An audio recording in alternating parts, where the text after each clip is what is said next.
Hello everyone, welcome to my channel. So आज हम पढ़ेंगे हिंदी का चैप्टर लखनवी अंदाज, जिसके राइटर है यशपाल। ठीक है। इस इस चैप्टर में ये बताया गया है, यहाँ पर एक लेखक है और एक नवाब साहब है। इन दोनों के बारे में कुछ बातें बताई गई है। लेखक ने क्या बताया, नवाब साहब के बारे में बताया। उनका लखनवी अंदाज मतलब कि उनके अंदाज बताए गए हैं कि वो किस प्रकार खीरे को काटते हैं, क्या क्या करते हैं। इस चैप्टर में कुछ दिखाया, मतलब वो दिखावा भी करते हैं नवाब साहब। तो लेखक ने उनके बारे में ही कुछ बताया है। ये बहुत ही इंटरेस्टिंग चैप्टर है और अच्छा भी है, इजी भी है। तो आप पूरी लास्ट तक ये वीडियो देखना। Full NCERT line line to line पढ़ाऊंगी। तो स्टार्ट करते हैं चैप्टर। प्रस्तुत कहानी के माध्यम से यशपाल जी ने यह साबित किया है कि बिना कथ्य व घटना की भी कहानी की रचना की जा सकती है। लखनवी नवाब के माध्यम से उस पतनशील समांतिवर्ग पर तीखा कटाक्ष किया है जो वास्तविकता से बेखबर होकर एक बनावटी जीवन शैली का आदी है। वर्तमान समय में भी परजीवी संस्कृति को देखा जा सकता है। वो क्या कहते हैं कि उन्होंने ये साबित किया है, जो यशपाल जी है, इस चैप्टर के राइटर है जिन्होंने एक चैप्टर लिखा है, उन्होंने ये बताया है, उन्होंने ये साबित करा है कि किसा मतलब कोई घटना नहीं भी हुई तो भी हम कुछ कहानी लिख सकते हैं, है ना। कैसे लिख सकते हैं, जैसे उन्होंने लखनवी अंदाज लिखा। उन्होंने क्या करा, ऑब्जर्वेशन करी। क्या करा उन्होंने, ऑब्जर्व करा कि जो नवाब साहब है वो कैसे खीरे को काटते हैं, क्या क्या करते हैं और वो कैसे दिखावा करते हैं। उस तरीके से उन्होंने इस चैप्टर में हमें बताया है। तो यहाँ से चैप्टर स्टार्ट होता है। मुफ्तसिल की पैसेंजर ट्रेन चल पड़ने की उतावली में फुकार रही थी। ये क्या है, मुफ्तसिल। ये क्या है कि आसपास के कोई गांव होते हैं, जैसे उस तरीके से ये किसी उसका नाम है। तो पैसेंजर मतलब ट्रेन चल पड़ने की उतावली में फुकार रही थी, मतलब जब ट्रेन चलने वाली होती है उस टाइम पर जब वो आवाज़ करती है तो आराम से सेकंड क्लास में जाने के लिए दाम अधिक लगते थे। मतलब अगर तुम सेकंड क्लास में जाओगे, मतलब उसकी भी अलग अलग क्लास होती है ना, फर्स्ट क्लास सेकंड क्लास इस तरीके से होते हैं ट्रेन के। तो जो सेकंड क्लास होता है उसका ना मतलब जो पैसे होते हैं वो थोड़े ज़्यादा होते हैं। तो दूर तो जाना नहीं था, मतलब ज़्यादा दूर नहीं जाना था, भीड़ से बचकर जाना था। एकांत में नई कहानी के संबंध में सोच सकने और खिड़की से प्राकृतिक दृश्य देख सकने के लिए टिकट सेकंड क्लास का ही ले लिया।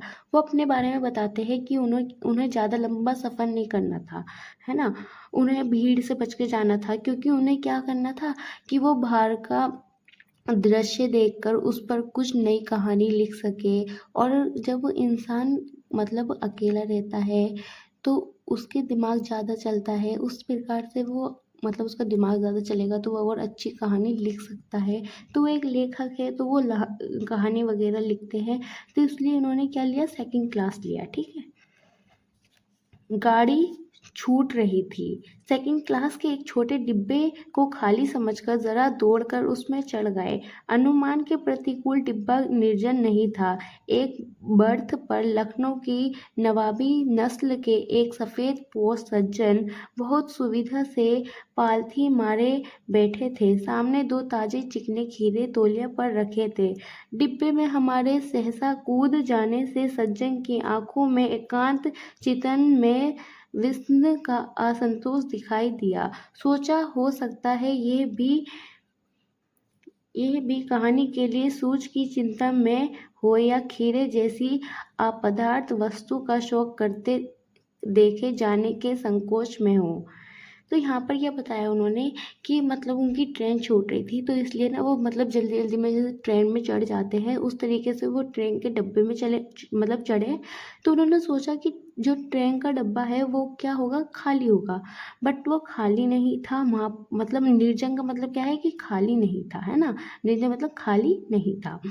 तो वहाँ पर एक नवाब, मतलब लखनवी नवाबी की नस्ल के एक, मतलब सफ़ेद कपड़ों में एक सज्जन बोला है, मतलब कि कोई आदमी, कोई व्यक्ति वहाँ पर पथोला मार के, जैसे बैठते हैं ना कंफर्टेबल होके जो बैठ जाते हैं, मतलब बिल्कुल फर्श पर, उस तरीके से वो पथोला मारकर बैठे थे। और उनके सामने दो मतलब जो खीरे होते हैं ताज़ी ताज़ी ताज़ी वो रखे थे, ठीक है, तौलिया पर। उन्होंने ये भी बताया कि तौलिया पर दो खीरे रखे थे, ठीक है। अब वो जो नवाब साहब थे, वो लेखक को देखकर ना मतलब असंतोष हो गए, मतलब वो खुश नहीं हुए, थोड़े से मतलब सहज गए। तो वो ये कहते हैं कि वो असंतोष दिखाई दिए। उन्होंने सोचा क्या पता कि वो भी कोई कहानी लिख रहे हों, तो इसलिए वो असंतोष हो गए हों, या कोई अपना मतलब खीरा खाने के लिए, है ना, खीरे का भोग करने के लिए संकोच में हो। तो इस तरीके से उन्होंने बताया। आगे है, नवाब साहब ने संगति के लिए उत्साह नहीं दिखाया, मतलब वो उनको देखकर खुश नहीं हुए, है ना। हमने भी उनके सामने की बर्थ पर बैठकर आत्मसम्मान में आंखें चुरा ली, मतलब जो लेखक, मतलब उन्होंने उनसे कुछ नहीं कहा नवाब साहब ने, वो बिल्कुल असंतोष थे, मतलब वो बिल्कुल खुश नहीं थे, इस तरीके से दिख रहे थे कि वो लेखक के आने से बिल्कुल भी खुश नहीं है। तो लेखक ये बताते हैं कि मैं भी आराम से उनके सामने वाली सीट पर बैठ गया और मैंने आंखें चुरा ली अपनी, मतलब उनकी तरफ नहीं देख रहे थे, किसी और तरफ देख रहे थे वो, ठीक है। ठाली बैठे, मतलब ठाली क्या होता है, मतलब कि खाली बैठना, है ना। कल्पना करते रहने की पुरानी आदत है। नवाब साहब की असुविधा और संकोच के कारण का अनुमान करने लगे। संभव है नवाब साहब ने बिल्कुल अकेले यात्रा कर सकने का अनुमान में किफ़ायत के विचार के सेकंड क्लास का टिकट खरीद लिया हो, और अब गवारा ना हो कि शहर का कोई सफ़ेद पोश उन्हें मंझले दर्जे में सफ़र करता देखे। अकेले सफ़र का वक्त काटने के लिए ही खीरे खरीदे होंगे, और अब किसी सफ़ेद पोश के सामने खीरा कैसे खाए। क्या बताते हैं वो यहाँ पर कि अब उनकी तो आदत है, मतलब जो लेखक है कि उनको आदत है कि जब वो खाली बैठे होते हैं तो उनको क्या है, उनको कुछ ना कुछ लिखना है। अब वो नवाब साहब की बातें बताते हैं कि नवाब साहब ने सेकंड क्लास का टिकट इसलिए खरीदा होगा क्योंकि उनको वहाँ पर अकेले बैठकर खीरे खाने होंगे, है ना, तो इसलिए उन्होंने खीरे खरीदे। अब वो मतलब वो एक तरीके से वो लेखक को देखकर शॉक हो गए, है ना। तो उन्होंने इसी पैराग्राफ में यही बताया है।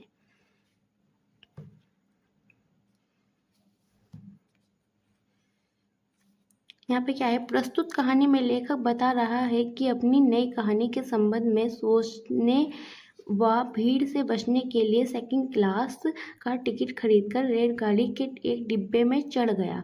इस पूरे जो पैराग्राफ है इसका एक शॉर्टकट में ये दे रखा है, तो अब मैं इसको पढ़ के बता देती हूँ आपको।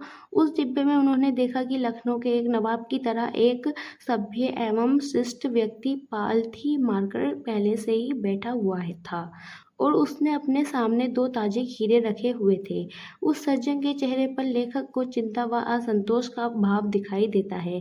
नवाब साहब ने दूसरे यात्रियों से मिलने की उत्सुकता न देखकर लेखक उसके सामने वाली सीट पर बैठ गया। खाली समय में लेखक अपनी सोचना व कल्पना करने की आदत के अनुसार वे नवाब साहब की असुविधा एवं संकोच के बारे में सोचना आरंभ कर दिया।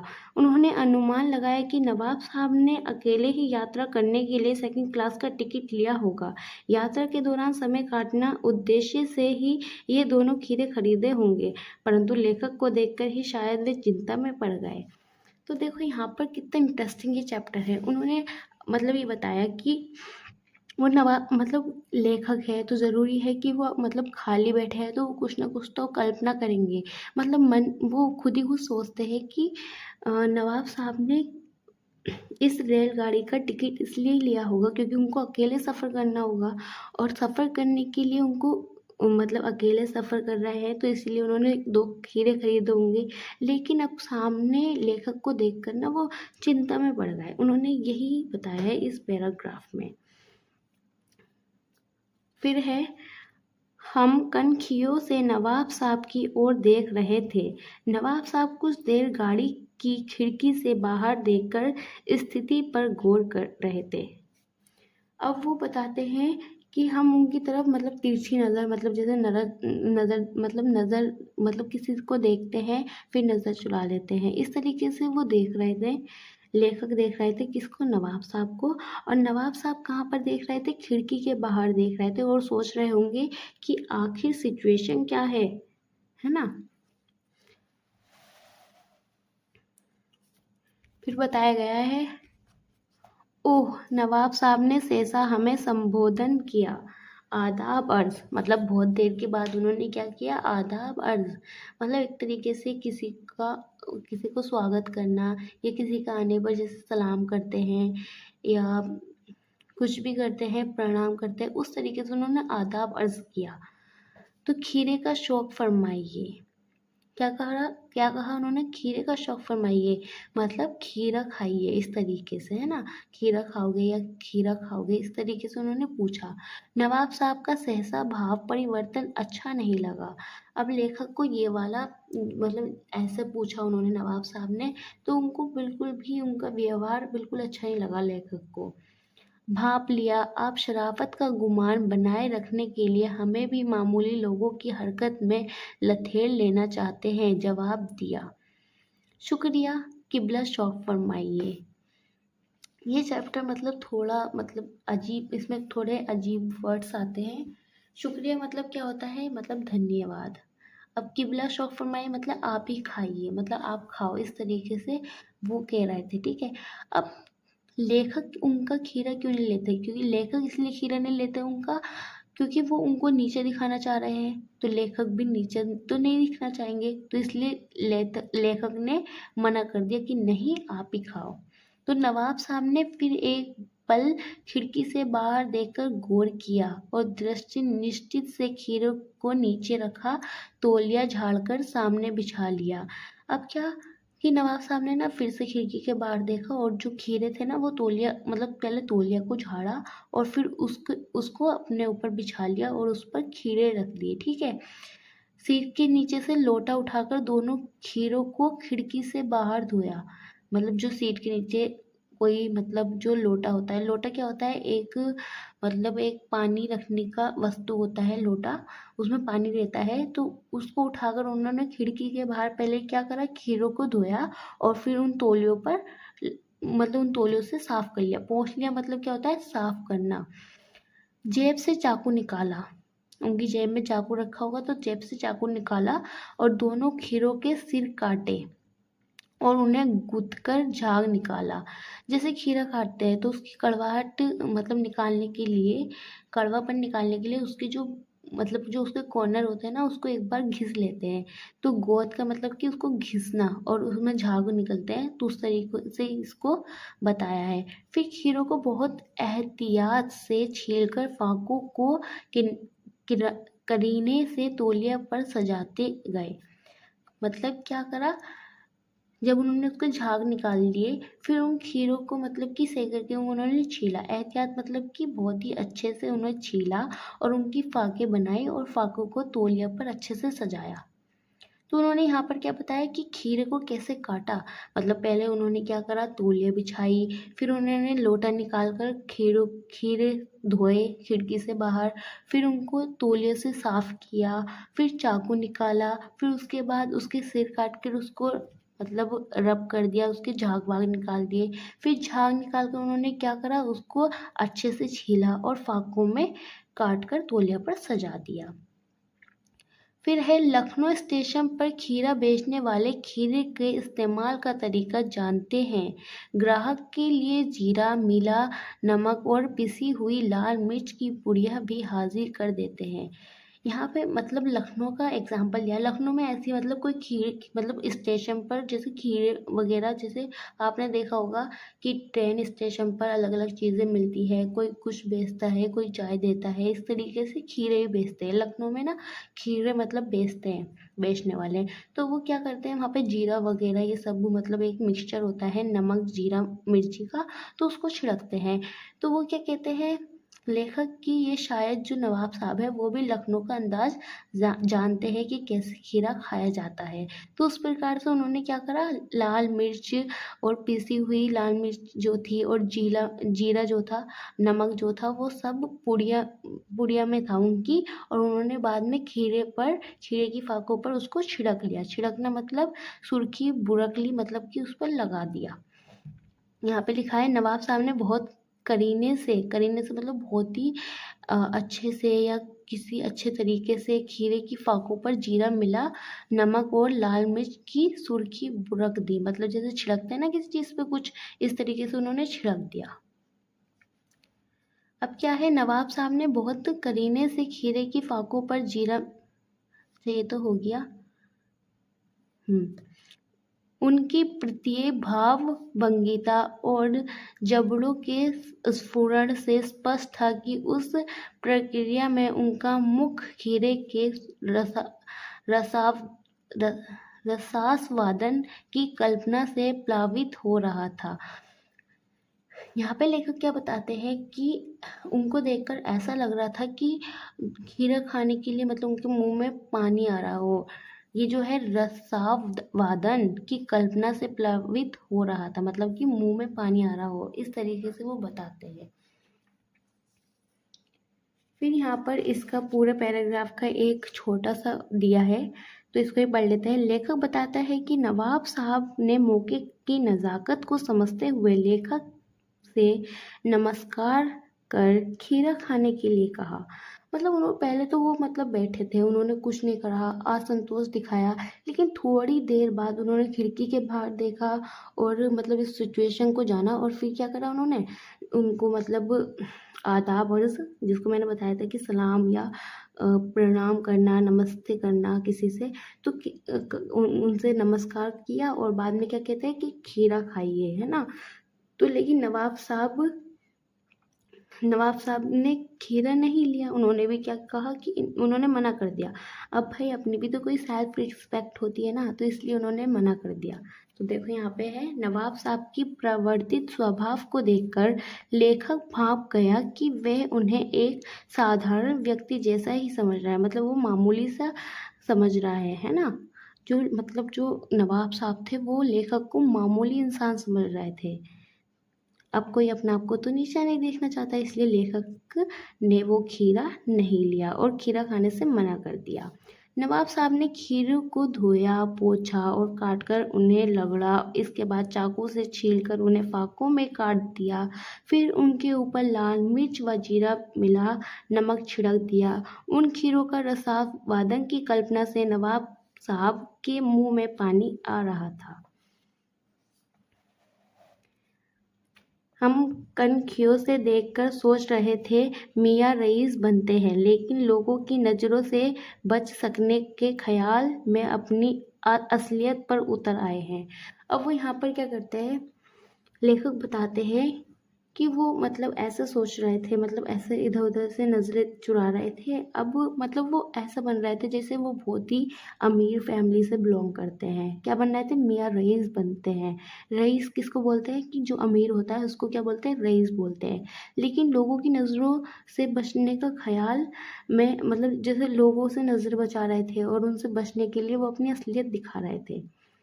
मतलब वो इतना मतलब दिखावा कर रहे थे कि अलग ही पता लग रहा था कि वो दिखावा कर रहे हैं, मतलब अपनी असलियत उनकी खुद ही कुछ सामने आ गई थी। आगे बताते हैं लेखक, नवाब साहब ने फिर एक बार हमारी ओर देख लिया, ठीक है, फिर उन्होंने दोबारा उनको देखा। वल्लाह शौक कीजिए, फिर उन्होंने दोबारा कहा कि लो खाओ, शौक कीजिए मतलब कि आप भी खाओ, इस तरीके से पूछते हैं। लखनऊ का बालम खीरा है। अब उन्होंने क्या किया, लखनऊ का बालम खीरा है, नमक मिर्च छिड़क दिया। जाने से ताजे खीरे की पनियाती फाके देखकर पानी मुंह में ज़रूर आ रहा था, लेकिन इनकार कर चुके थे। आत्मसम्मान निभाने ही उचित समझा। उत्तर दिया, शुक्रिया, इस वक्त तलब महसूस नहीं हो रही, मैदा भी ज़रा कमज़ोर है, किबला शौक फरमाए।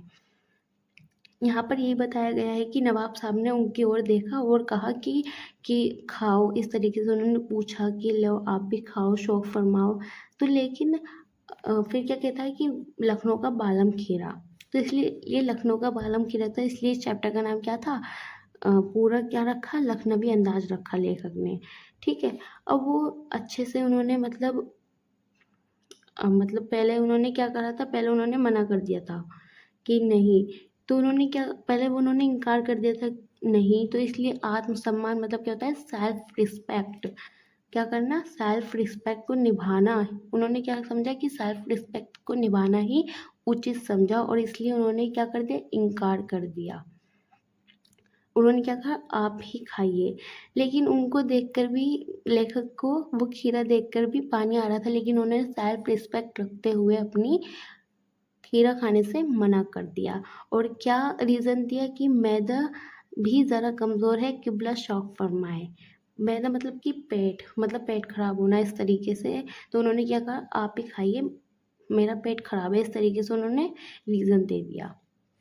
इसका आगे है, नवाब साहब ने स्पष्ट आंखों से नमक मिर्च के संयोग से चमकती खीरे की फाकों की ओर देखा।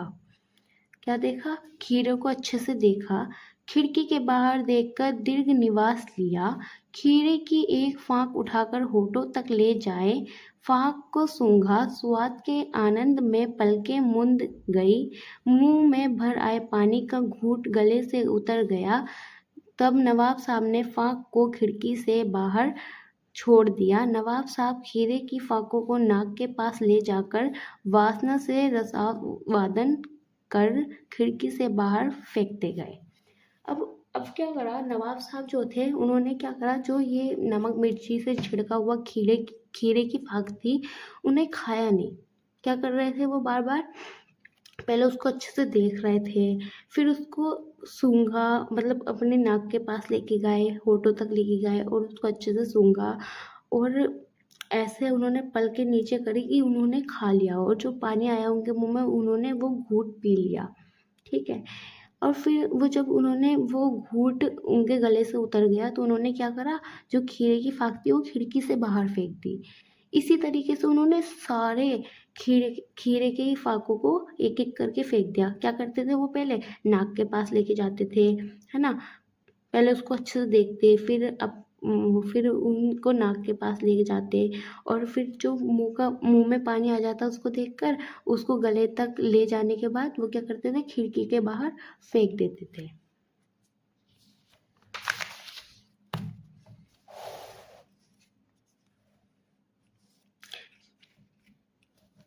अब यहाँ पे क्या बताया गया है, लेखक नवाब साहब को देखकर सोच रहा था कि नवाब वैसे तो मियाँ रईस बनने का दिखावा कर रहा है और आम लोगों की नज़रों को बचाकर खीरे खा रहा है।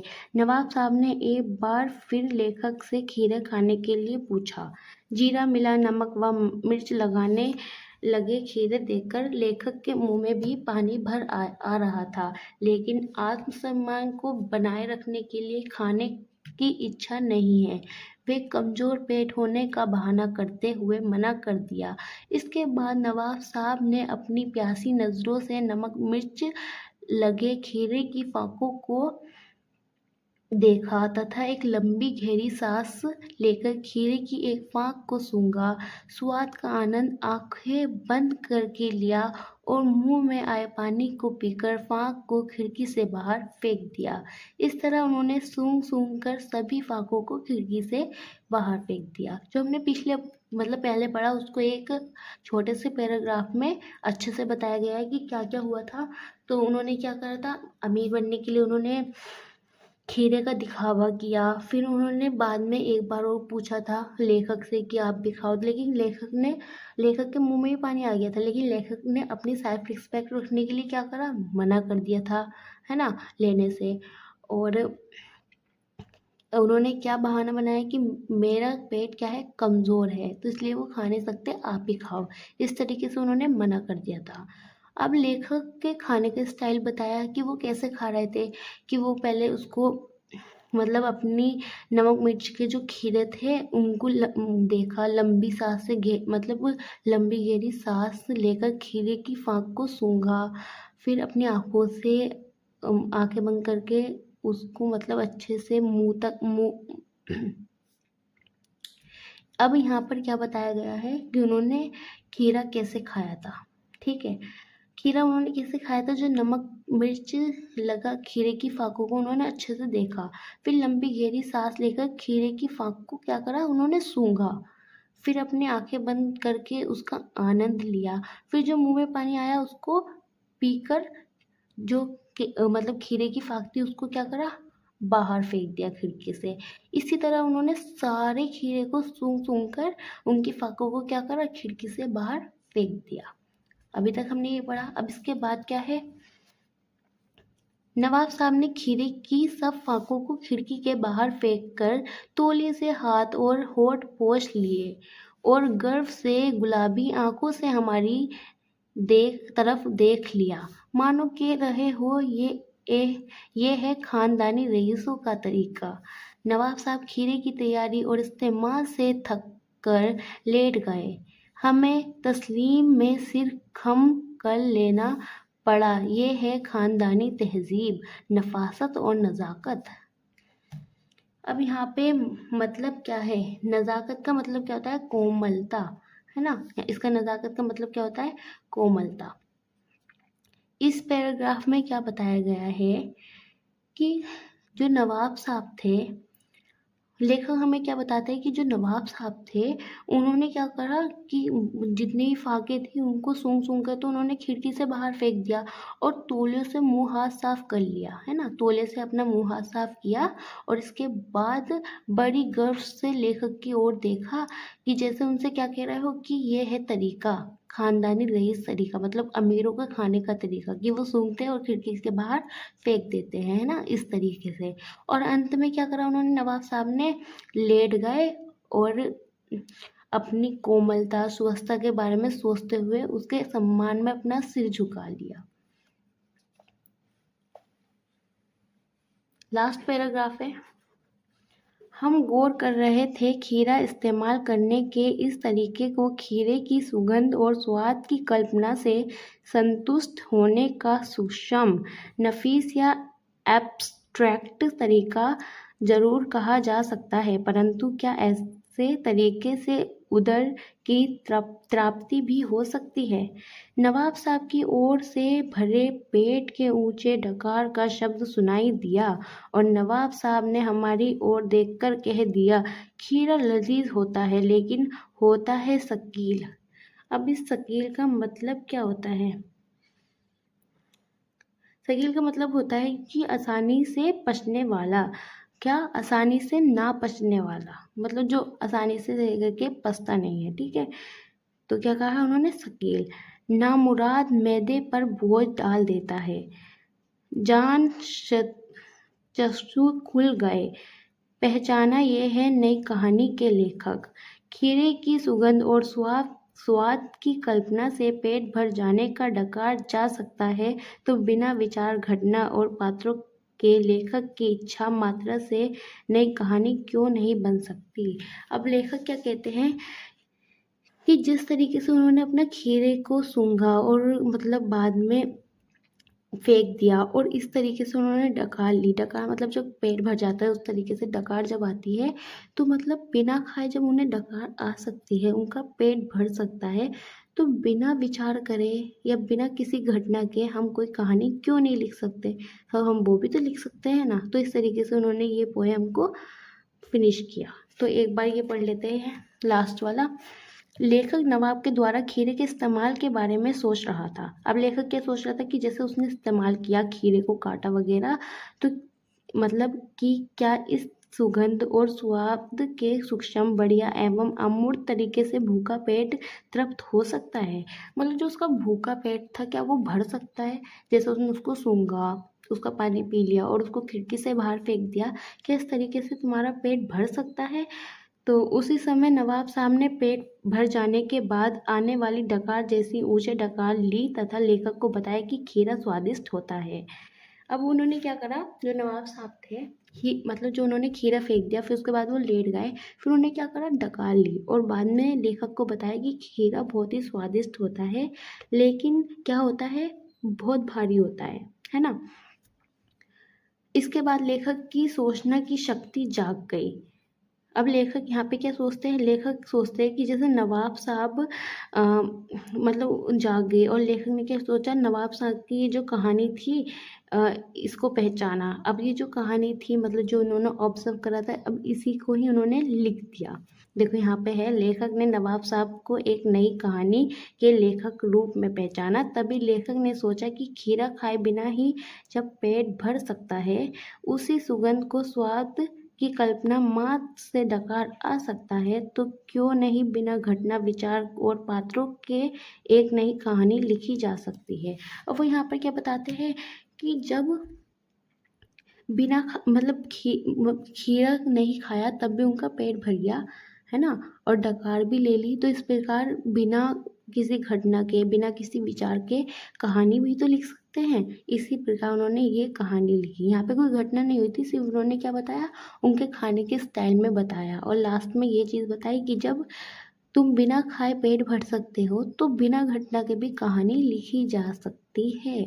तो विद दिस हमारा यहाँ पे पूरा चैप्टर कंप्लीट हो गया है, और ये बहुत ही इंटरेस्टिंग चैप्टर है। नेक्स्ट वीडियो में मैं आपको इसके मोस्ट इम्पोर्टेंट क्वेश्चन आंसर कराऊंगी। इसके कुछ वर्ड मीनिंग भी है।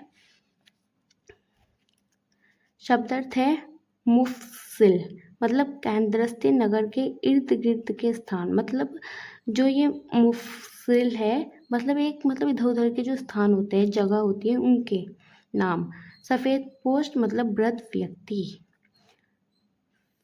किफ़ायत, किफ़ायत मतलब क्या होता है, समझदारी से उपयोग करना। आदाबर्ज मतलब कि किसी को सलाम या नमस्ते इस तर, इस तरीके से करना, मतलब अभिवादन का एक ढंग। गुमान क्या होता है, भ्रम। एहतियात होता है सावधानी। बुरक देना मतलब कि किसी चीज़ को छिड़क देना। स्फुरण क्या होना, हिलना या फड़कना। प्लावित मतलब पानी भर जाना। पनियाती होती है रसोली। मैदा होता है अपा अमाशय। तस्लीम होता है सम्मान में। सिर खम करना मतलब सिर झुकाना। तहजीब होता है तमीज़ या शिष्टता। नफासत होता है स्वस्थता। नज़ाकत होता है कोमलता। नफ़ी होता है बढ़िया। एक्स एक्सट्रैक्ट होता है सुषम या जिसका भौतिक अस्तित्व ना हो, मतलब अमूर्त। और शकील होता है आसानी से ना पचने वाला। ठीक है, तो यहाँ पर पूरा चैप्टर कंप्लीट होता है। मिलते हैं नेक्स्ट वीडियो में। Bye bye.